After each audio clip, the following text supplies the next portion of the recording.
नमस्कार, स्वागत है आपका अजीत अंजुम जी के यूट्यूब चैनल पर। मैं हूं अशोक वानखड़े।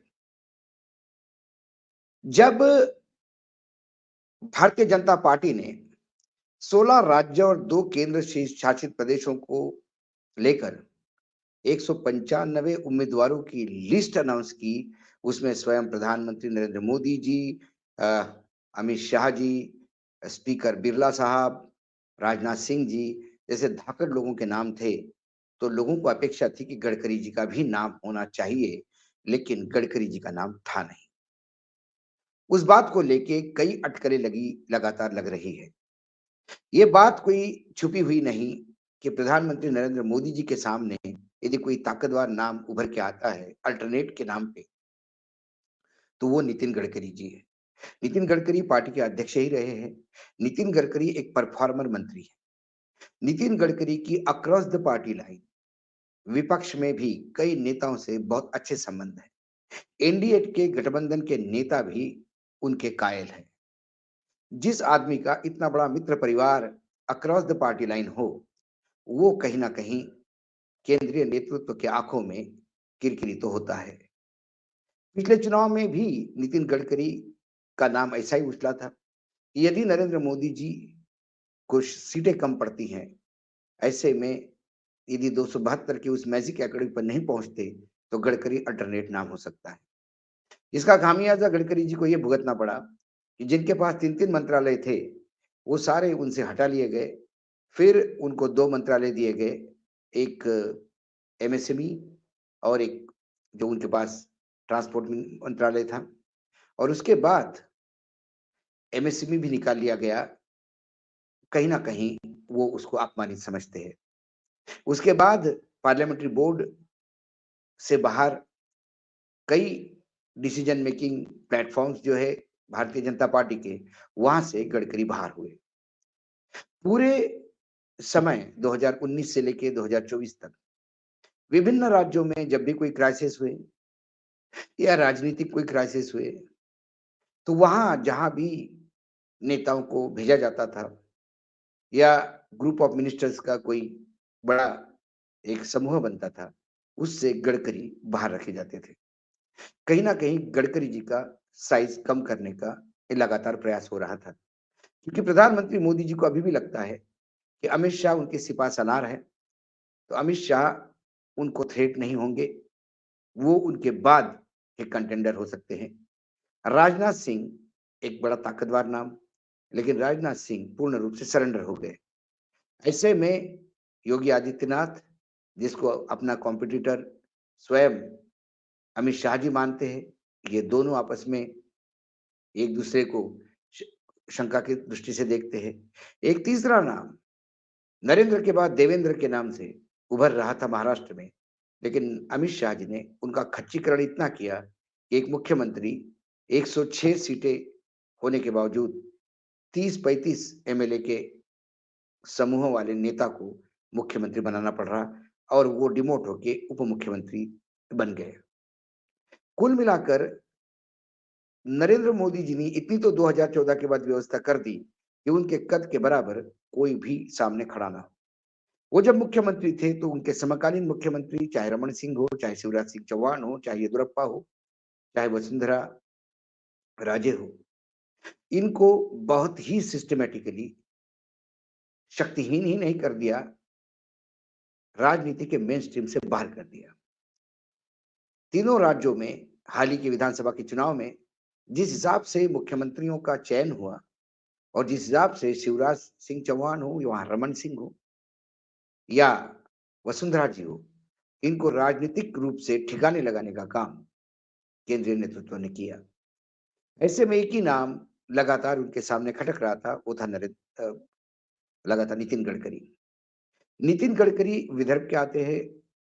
विदर्भ में वो भले ही ब्राह्मण हो, लेकिन उसके अंदर उनके अंदर खासकर विदर्भ का वो टोन भरा हुआ है, जो एक अरोगेंस सी झलकता है। मुंह पे बोलना, मुंहफट होके बोलना, जो सच्चाई है उसको सीधा-सीधा बयां करना। कोई लाग लपेट नहीं, दिल में एक और मुंह में एक, ये किसी भी विदर्भ के नेता के मुंह से आप सुनोगे नहीं, चाहे किसी भी राजनीतिक दल का हो। तो गडकरी उस पे एक्सेप्शन नहीं है। गडकरी जी जब राज्य में थे, तो विधान परिषद में रहे, डायरेक्ट चुनाव वो नहीं लड़े। लेकिन जब वो पार्टी के अध्यक्ष बने और उन्हें राज्यसभा का बोला गया, जब बाकी मित्रगण बोल रहे थे, तो उन्होंने कहा कि मैं तो केंद्र की राजनीति में जब आऊँगा, तो मैं लोकसभा से ही आऊँगा, मैं सामने लड़ के आऊँगा। और फिर नागपुर से चुनाव लड़े, जीते, दूसरी बार लड़े, ज़्यादा मतों से जीते और अब तीसरी बार फिर चुनाव लड़ने की तैयारी में हैं। लेकिन उनका नाम नहीं आने से कई विश्लेषक लगातार ये कह रहे हैं कि क्या नरेंद्र मोदी जी ने नितिन गडकरी का पत्ता काट दिया। लेकिन जब नितिन गडकरी जी के समर्थकों से बात हुई या भाजपा के बड़े नेताओं से बात हुई, उनका कहना है कि जिन राज्यों में गठबंधन की सरकारें हैं, चाहे हरियाणा हो, चाहे बिहार हो, चाहे महाराष्ट्र हो, वहाँ एक भी सीट अनाउंस नहीं की। गडकरी जी महाराष्ट्र से आते हैं। सवाल ये है कि यदि बीजेपी 1-2 सीटें बिना किसी को कन्फर्म किए यदि अनाउंस करते, तो फिर वहाँ एकनाथ शिंदे, अजित पवार भी 2-4 सीटें अनाउंस करते। ऐसी ही सीटें उन्होंने अनाउंस नहीं की, खासकर हरियाणा में जहाँ चौटाला जी के साथ है वो, और बिहार में जहाँ जनता दल यूनाइटेड के साथ है। इन तीनों राज्यों में सीट शेयरिंग होना है। इसी बीच गडकरी जी का एक इंटरव्यू, जिसको कई तरह से टुकड़ों में लोगों ने रिलीज़ किया और ये बताने का प्रयास किया कि गडकरी जी वर्तमान नेतृत्व की खामियाँ गिना रहे थे। गडकरी जी ने उसके बाद अपना एक्सप्लेनेशन भी दिया। लेकिन गडकरी जी का नागपुर में जब तेलंगाना के लिए जाने के लिए तेलंगाना के आदिलाबाद, जो बिल्कुल विदर्भ को लग के है, नांदेड़ के आगे ही आदिलाबाद है, वहाँ जाने के लिए जब प्रधानमंत्री नागपुर एयरपोर्ट पे उतरे, तो नितिन गडकरी जी ने उनका स्वागत किया और कहते हैं कि वहाँ उनकी बातचीत हुई। कई कयास ये लगा ला रहे हैं कि प्रधानमंत्री उन्हें आश्वस्त कर रहे थे कि आपका टिकट नहीं कटेगा, या नितिन गडकरी टिकट के लिए गुहार लगा रहे थे।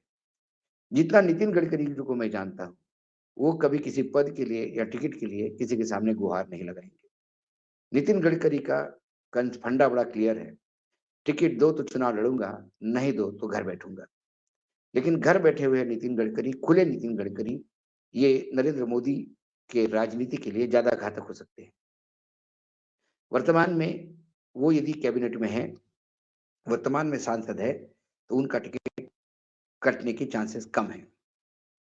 क्योंकि एक-एक सीट के लिए जहाँ मारामारी है, यदि नागपुर का टिकट विदर्भ कटता है गडकरी जी का, तो पूरे विदर्भ में इसका इम्पैक्ट पड़ेगा।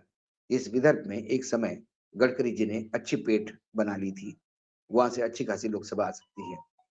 भाजपा यदि महाराष्ट्र में 48 में 32 सीटों पे चुनाव लड़ेगी, तो उसमें विदर्भ की भी सीटें होगी। भाजपा को जो सीटों का अ, मतलब देना होगा, वो ठाणे, कुछ मुंबई में, कुछ मराठवाड़ा में छोड़नी होगी, कुछ पश्चिम महाराष्ट्र में छोड़नी होगी। लेकिन विदर्भ तो उनका गढ़ है। ऐसे में कांग्रेस के साथ आमने-सामने टक्कर करने नितिन गडकरी का रोल अहम होगा। यदि नितिन गडकरी को ही टिकट नहीं मिला, तो इसका एक अलग सेंटीमेंट जाता है। उनके कॉन्स्टिट्यूएंसी में जो सर्वेयर गए थे, जो पार्टी के पर्यवेक्षक गए थे, मनोज कोटक और अमर साबळे, पूर्व सांसद, इन दोनों की रिपोर्ट यही कहती है कि यदि वहाँ 100% सीट निकालनी हो, तो नितिन गडकरी के सिवा कोई नाम नहीं। राज्य इकाई से और जिला इकाई से भी एक ही नाम सामने आया नागपुर कॉन्स्टिट्यूएंसी के लिए, वो नितिन गडकरी है।